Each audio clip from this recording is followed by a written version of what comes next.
Um, you know that saying, you can't teach an old dog new tricks? Well, maybe you can. So I'm trying something new for New Year's, which is I'm live streaming my Zoom to Facebook. I know this is not new, it's done all the time, but I don't usually, because of the nature of our support groups being very confidential and private, and you wanting to, not record and have anything out there. Um, I don't usually do these, but anyway, I thought I would today because it is the first Friday of the month. I usually host a support group at 1. And, those haven't really been utilized, I'll be honest, a lot lately. So I'm thinking of phasing them out. But instead, I think I'm going to come back with, some content that you could all use. And yesterday's masterclass was such a hit, Healthy Intentions 2024, that I thought I would share it with all of you, my Facebook audience. So without further ado, I am going to share my screen. Dum, da, da, dum, and show you this little presentation. And I talked a little bit about this yesterday. Does this work? Yeah. In terms of, I did a live and I talked about my distinction between intentions and goals. And I really, really love this distinction. I'm super excited about this because I've been super adverse to goals and goal setting. And mostly I realized because having goals to me and then not meeting them, that kind of meant like I was a failure and I wouldn't want to set goals because then if you don't make them, what does that say about you and stuff like that. And what I wanted to do is reframe it in an empowering way. And I think intentions does exactly that. I also love the word intentions because it's it goes hand in hand with the word manifest. And manifest is, again, another powerful thing that we can do. We can actually manifest our future. We can manifest abundance. We can manifest our health. Sounds a little woo-woo and out there, but again, the body and the mind are intrinsically connected, and that I'm learning more and more about as the years go on. So anyway, what I want to do today is I want to put this little seed in your head. Let's look at some healthy intentions for the year and think about what we want to manifest this year, because that old saying, if you don't have a roadmap, how are you going to get to how are you going to get to your destination without getting lost? I don't want you to get lost this year. I want you to, meet and exceed, okay, I'll say the word, your health goals this year, or your health intentions, which I love. So what I did is I found this lovely guy named Stephen Worley, and he defines a goal as a predetermined result arbitrarily chosen to achieve a temporary feeling in a moment in time. And the distinction is, an intention is the desire to create a sustained feeling over time through the development of habits regardless of the outcome. So he gave a great example that I will use because it kind of fits with the intention thing, which is, a goal might be to lose 15 pounds in the next 3 months. Well, okay, that's a great goal. But, the question is, so then in 3 months, when you hit that goal, like, how do you feel then, right? Like, then it's like, okay, great, but you might want to do more. And then what if you don't hit that goal? How does that make you feel? But I think where we're all really at, what we really want is the intention here. The intention is to feel healthy, energized, and comfortable in my own body. So I love that, right? So intentions, he said, focus on creating lasting and sustained change, whereas goals, he feels like they're more like hustling after a temporary or fixed outcome. And of course, we don't want that, right? We don't want to just, and he also likened it to a sugar rush, like you eat a bunch of sugar and like, oh, doesn't that feel great? But then when it's over, you want more, you want the next thing. And that happens a lot with goals. You hit that goal, but then you're still not happy. You want more. Like it happens a lot with income, right? We think, oh, if we just only made this amount of money, we'd be happy. We hit that level. No, we want more. So we don't really want to keep striving for that and, the short-term things. What we really want is to, get something that's going to make us feel happy and present and in the moment and, getting our intentions. So I also really love this quote, which is intentions focus on changing your mindset and habits every day so you can change how you feel moment to moment and be open to possibility. Chasing goals makes you feel like you're never enough, but intentions empower you to be yourself. Oh, it's so powerful, right? Again, we want to be empowered. We don't want to like be beating ourselves up or like, okay, we're going to sign up this month for, and do everything this month, and then it goes away. We want to create the healthy lifestyle changes that are going to make a difference. And that's kind of what I do in my membership, right? It's because that's what's so great. You're there week in, week out so that you can make these changes. And it's amazing. Those little baby steps add up to huge leaps and bounds. But I really love this, again, this shift of thinking. The next thing we're going to look at is examining the limbs of our tree. And I credited this to my good friend and colleague, Dr. Kristen Ryman, who is going to be our first guest of 2024. So, I'd love for y'all to, she's going to be talking to us about gut health and lots of good things this month. But she also introduced me to a concept of, you thinking of yourself as a tree and having the 5 different limbs of your tree. The physical limb, which is the body of your tree, the emotional limb, which is your heart, the social limb, which is your connection to people, conceptual, which are your thoughts, and spiritual, your connection to your spirit or your higher self, whatever that may be. For some people, it's God. For some people, it's nature, the universe, but we're all here together on this planet and we're all interconnected. So I love this concept. And what I challenge you to do, what I would be to go down each one of these limbs and actually examine and set your intentions for 2024. What's going on in your physical body? What pains, what aches, what things do you want to address? What things, do you want to, get into the weeds, as we like to say sometimes, right? And then, but look at your life in each one of these areas. So, go down each one, take the time. I'm not going to do it right now because we're not in an actual workshop, but take the time to go down and examine all these areas of your tree.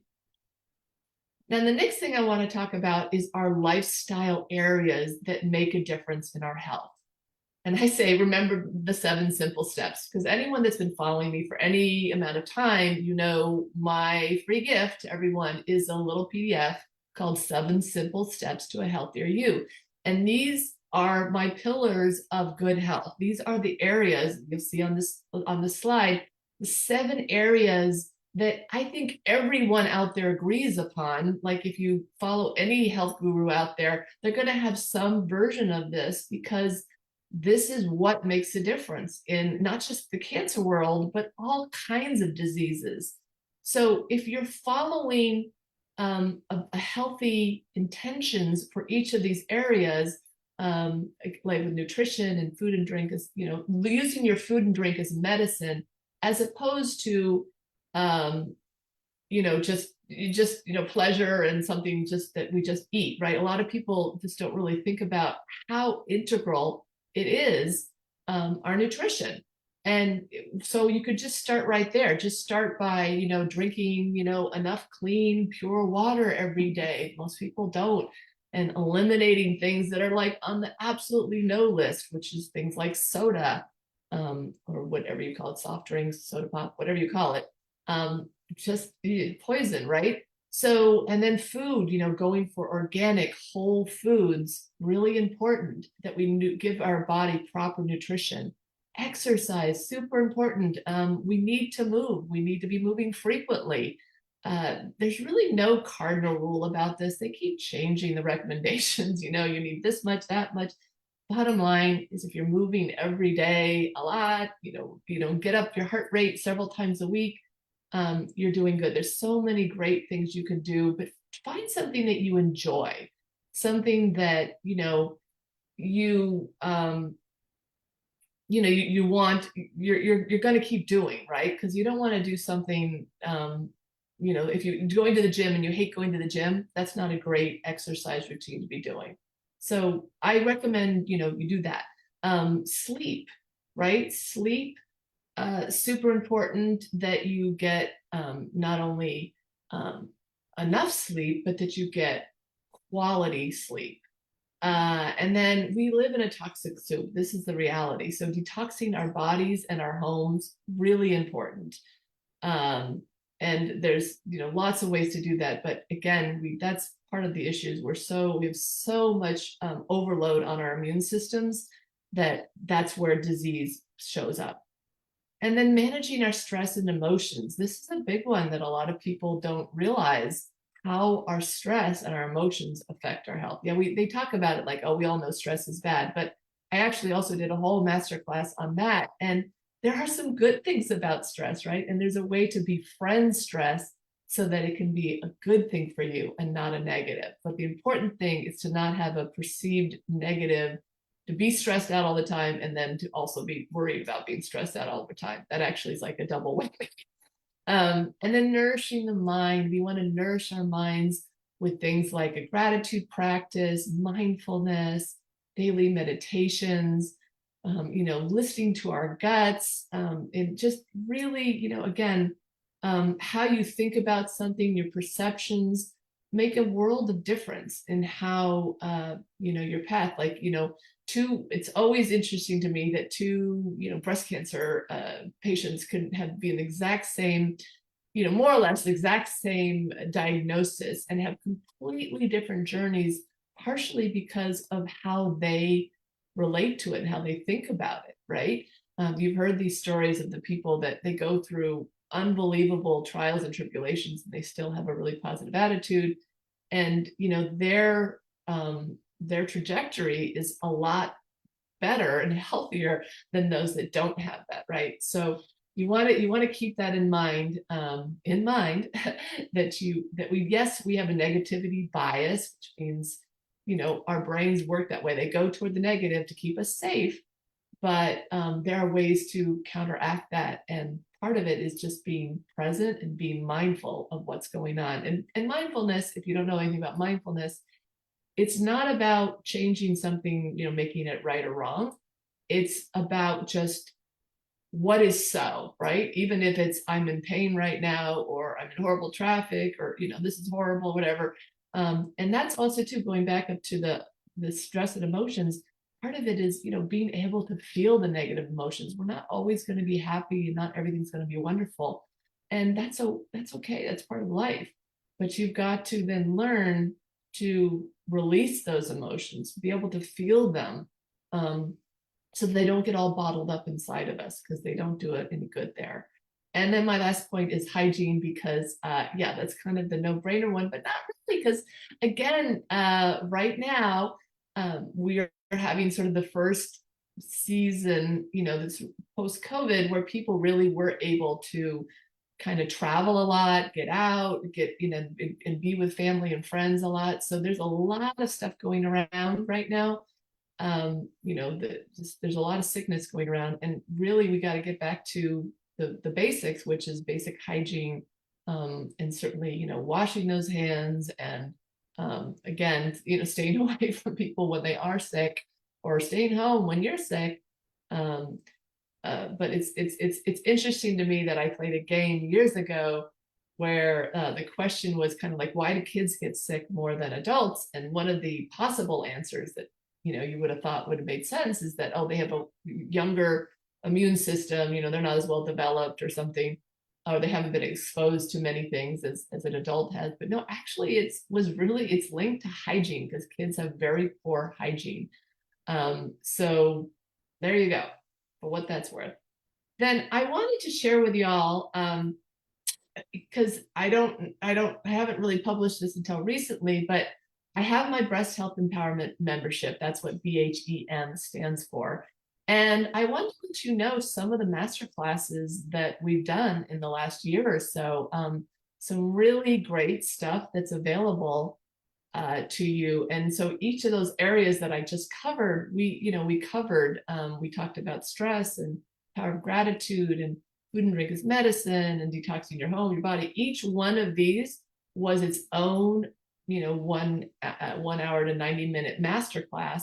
And so I just wanted you to know that there's this library of wealth of information out there.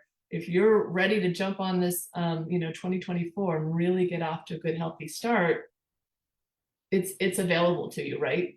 You can join for a month and check us out, and you have access to all these master classes to look into. But knowledge is only part of the thing. That's why I put the package together, that you get the support you need with the motivation and all at once. But certainly this is a great resource. It's a growing library of resources for anyone. And this, I just want to make sure you all know that this is out there. Okay, and then going on, I wanted to share with you, these are our guest experts that we've had in the last 14 months. So pretty amazing group of people. And then you can see the topics there on the right. So a really wide variety of healers, practitioners, doctors, coaches, but so many great topics. Again, we all learn from each other, but these were exceptional guests that we had this year. So, and they're all important, and they all kind of hit upon one of those 7 areas. But I wanted to let you know, these are all the amazing speakers we've had. And again, this library is available. All these master classes, all these guest expert classes are available to you as well. And then what we're going to do this month and then the coming months, I'm right now doing the Dry January challenge. So if you're up for that, join me, give your liver a break and abstain from alcohol this month. You can do it. It's great. So a lot of my women are already doing it because they never drink alcohol. How great is that? But if you would like to try that on and see what that feels like, then please join me. That's active, going on right now.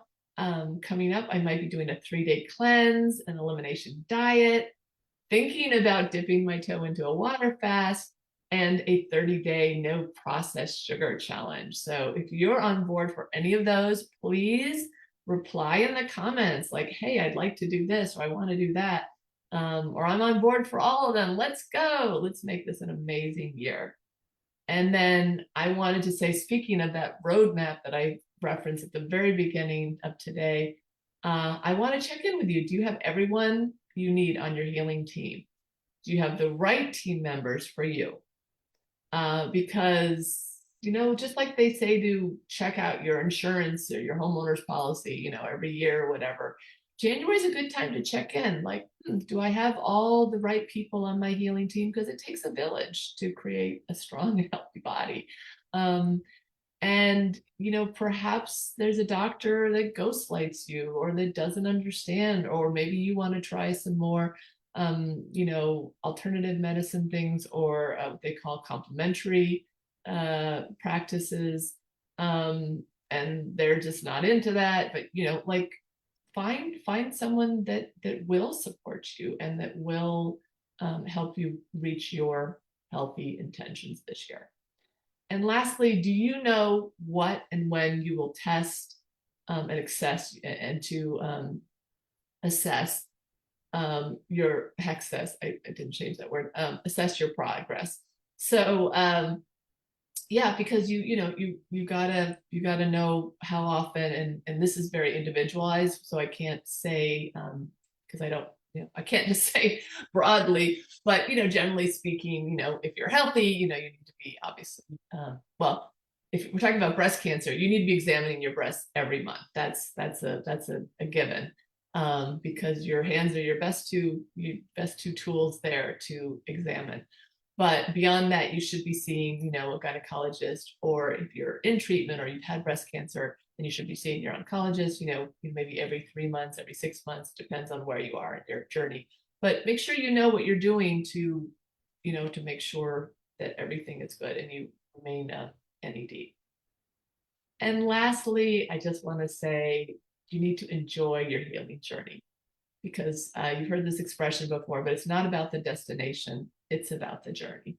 So I want, yes, those mountains in the distance there are beautiful and be great, when you get there, but make sure you look from side to side. You stay present and aware as you go through this journey, because that's what life is, right? And there's this great quote. I don't have it right in front of me, but there's a great quote, something to that, which is, all we have is the present. All we have is right now. So now that's where life happens. And if you're someone that's always, waiting, thinking about the past or projecting into the future, you're not really actually living at all, right? Because that's not where life is. Life is in the present moment, and you've got to enjoy the journey. So I hope you keep those words and thoughts in your mind as you go forward this year. And I'm wishing you the best, greatest, 2024 possible. And yeah, so, and I invite you to join me, to reach out, get active in the Facebook group, get active, on the page, whatnot, and then say what your needs are, get active in a support community, because that's where the healing happens. And it's just so great. I have so many wonderful testimonials from my members, and they really do feel empowered. And that's really the goal. And it's that feeling, right? That feeling that they know they're on the right path. They are enjoying the journey and they're on the right path. So I hope you have an amazing journey this year in 2024. Reach out, join me in this amazing quest to live an abundant, happy, healthy 2024 and beyond. All right, all, take care. I'm going to stop my share here, and I'm going to see you next time. All right, take off. Bye-bye.